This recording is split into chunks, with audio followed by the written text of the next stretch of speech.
Georgia, Florida, Jacksonville, 3:30 Eastern, ABC. If you want to say Florida, Georgia, more power to you. Georgia's favored by 16.5 points in this football game, right? Georgia, to me, right now, is kind of like the Heath Ledger Joker. And there's that scene in The Dark Knight where Joker is just like menacingly clapping at the police chief. And you're not really sure why, but then it becomes very apparent as to why, because Joker's about to go crazy on you. That's Kirby Smart right now. So if you're keeping track at home, we have now compared Kirby Smart to Thanos and the Heath Ledger Joker. But the reason for that being, that is, I think, the way that Georgia is trending. They are off a bye week, but last time you saw them, they beat the number one team in America at the time, Texas Longhorns, by 2 touchdowns at their place. Okay, Georgia right now is about to ascend, about to boom, and that's kind of what they do this time of year. Like, there's always this conversation early in the year, whether it's because we're bored or because there's some reason to do so. Hey, where's Georgia at? Hey, is Georgia falling off? Are they not the same Georgia they've been over the last couple of years? And then we look up and it's like, oh, yeah. Oh, that's the team that we talked about during SEC Media Days. That's the team that is going to be, I think, right there in the mix for the national championship. So Georgia right now, they are, I believe, in Death Star mode. Everything is fully operational. College football sickos, make sure to subscribe right here to the On3 YouTube channel. No hot takes, no clickbait, no traffic for traffic's sake, just ball and only ball the way that you want it talked about. Thank you for being subscribed. The Hard Count brought to you by our friends over at Prize Picks. $5 in lineups when you play.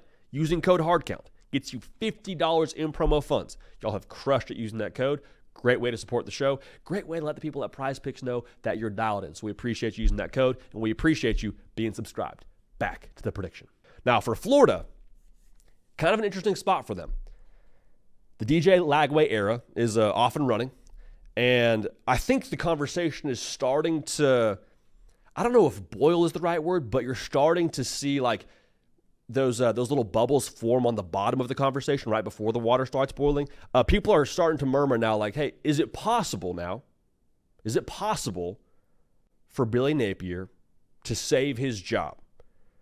And my answer to that thought is like, well, to be real, early on in the year, we saw some pretty drastic things, right? In a negative sense. The loss to Miami, like you were covering your face, telling your kids not to watch anymore. The game against Texas A&M with a backup quarterback at your place. I mean, it was belt to behind. And so that was pretty drastic. And so my answer to that question of can Billy Napier save his job is it would probably take something equally drastic in the opposite direction for that to be the case. Beating Georgia right now with as well as they're playing, and what I would say is the argument for them to be the best team in college football, they have a chance. They have a chance to do something drastic if they were to beat Georgia. Now, make no mistake, like it does not matter if it's by a field goal, doesn't matter if it's by 1 point. I don't care what the margin is. If you beat Georgia, that conversation starts to boil. So, did they get it done? I don't know. Spread 16.5, so what would it take? For Florida to beat Georgia, with the spread being what it is, man, I think DJ Lagway has to have like one of those type of games. You know what I mean? And like he's a true freshman, so it's asking a lot, but it's also asking a lot to beat Georgia with what they are right now. And as I was doing my notes for this game, what I had written down originally was need like that Johnny Manziel kind of game from DJ Lagway. And I get it, different players. I understand the comp isn't totally there from a skill set perspective, but same kind of thought of like, okay, you know, you go into this hostile environment and, you know, you're in Tuscaloosa if you're Johnny Manziel speaking of the Alabama game and like you slay the dragon, kind of have that coming out party for yourself, right?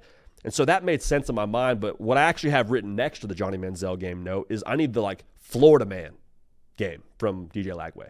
And for those of y'all that know what I'm talking about, like I need the stat line to read Florida man goes for 250, 300 through the air, 75 yards on the ground, accounts for 4 touchdowns as Florida ekes out a win over Georgia. Like something like that. You know the Florida man headlines that you see where Florida man's doing something crazy, a man from Florida committing some, you know, unspeakable crime or whatever. I need DJ Lagway to commit an unspeakable crime against Georgia for them to win the football game, all right? And it's asking a lot. I totally get that.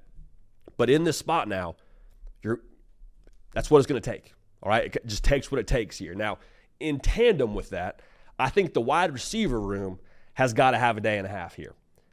Trey Wilson, good to see him back in the lineup. I think when he's on the field now, he has to be the focal point of this offense. And I understand you want to run the football, you want to get DJ Lagway comfortable, but like in this spot, man, with what Georgia is up front, I don't think you can say, hey, we're cool to take a 2-yard gain on first down, a 3-yard gain on. Like I need explosives. I need us to be able to find a way to put Georgia on their heels defensively. And it's going to take some vertical shots. It's going to take some creativity in the offense. Trey Wilson obviously being a massive part of that, but like I would go to Elijah Badger. I would look to Shamir DK. Like it's got to be an all hands on deck kind of operation. Because even if Trey Wilson pops early, and if you remember correctly, he popped very early in last year's game against Georgia. I mean, that first drive, they were force-feeding him the football. Even if Trey Wilson has that kind of a start, Kirby Smart's a smart dude. No pun intended. Like Glenn Schumann still calls that defense. They're going to find a way to flex seal whatever you have going effectively early on in the game. So it's got to be hey, you take away Trey Wilson, cool. We got Jaden Baugh in the run game. You take away Jaden Baugh, we got Shamir DK. DJ Lagway, again, a massive part of this, making plays off script, being able to ad-lib. But overall, that's, I think, kind of the flavor of game I need offensively for Florida to pull this one off. Now, every upset like this, it's a tale as old as time. You need turnovers, okay? Now, lucky for Florida, last we checked in on Carson Beck, he was in the business of turnovers, unfortunately for Georgia. Got to find a way, whether it's applying pressure, whether it's being opportunistic off tip passes. Like Florida's got to find a way to take it away, I think at least twice. Now, the thing with Carson Beck is those heavy turnover games we've seen from him, the Texas game, obviously, the Alabama game, it's an anomaly when you look at his career. Typically, he's ruthlessly efficient, typically takes great care of the football. Coming into this season, he did not have a game on his career, and granted, it was a young career. Last year, he did not have one game with multiple interceptions. So, can you force him to do what he did against Texas? The unfortunate part here for Florida is even if you force Carson Beck into that multi-turnover situation, he threw 3 picks against Texas, and they won by 2 touchdowns. You know? Why? Because Georgia went back to bully mode. All right? Like, Georgia looked a lot like the 21-22 Georgias that we saw. And that's kind of the key here for Georgia. Do you have that same level of pride that you had in the game against Texas in this game against Florida on the line of scrimmage? Massive part of that, Mykel Williams, looking like he's back healthy. Jalen Walker, looking like he's a man on a mission. What they do up front, if they can get after DJ Lagway, especially early, and just speed up his shot clock to where he's missing throws or he's just kind of seeing ghosts a little bit, like DJ Lagway is going to be real good for a long time. But if you force him to see ghosts, it's going to be a long day in Jacksonville for everyone wearing blue and orange. But back to what I was saying about the level of pride. Yes, it's true on the defensive side of the football, but offensively now, this is a storyline that I'm curious to see how much juice it gets throughout the week. But Trevor Etienne, man, remember he used to play for Florida. Have to believe that this means a little bit of something to him on that side of the football, running the rock. He looked great against Texas. I love the fact they fed him the football. Do they have that same kind of approach up front? Because the offensive line, man, like dinged up. It is what it is. You wish you had Tate Ratledge. Tate Ratledge wishes he was out there with you, but like at this point in time, you have what you have.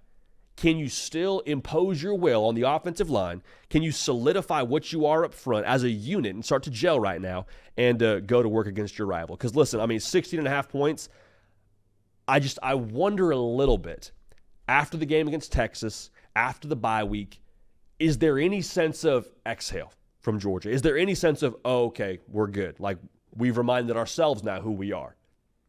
If there is any complacency, things could get interesting because of the playmaker ability of DJ Lagway, because of all the things I spoke to already, because of the momentum for Florida right now, too. I mean, got to imagine going back and watching that tape where you beat the brakes off Kentucky. I know it's Kentucky. I'm not worried about that. Has to feel pretty good. Take it a step further, and I think players do this in their own minds. You do the transitive property thing, right? It's hard not to whenever there's a common opponent. You see what you did against Kentucky, and then you watch what Kentucky did against Georgia, and you're like, okay, hey, maybe there's some belief here. Maybe there's some belief. Now, at the end of the day, man, I just think Florida caught Georgia at the wrong time. Like, if Georgia had dropped the game to Texas, and we're saying, okay, well, Georgia looks a little bit human right now. Hey, Carson Beck, what's up with him? What's up with the Georgia defense? They're not getting that push anymore. Like, I don't feel that way about Georgia. Like, I think Kirby has them dialed. I think Carson Beck bounces back And I think what they have up front, man, that defensive line is going to hunt. Make no mistake. Kirby Smart, Glenn Schumann, they will apply pressure on DJ Lagway. I think DJ Lagway flashes a little bit. I think as a Florida fan, you leave and say, okay, if you didn't feel like you had your guy for the future already, you feel better about it now. But I just think Georgia's too much, man. I think Georgia wins. I think Georgia could maybe backdoor cover this thing. I like the Dogs. I like the Dogs in Jacksonville, and I just think that's the way that one goes.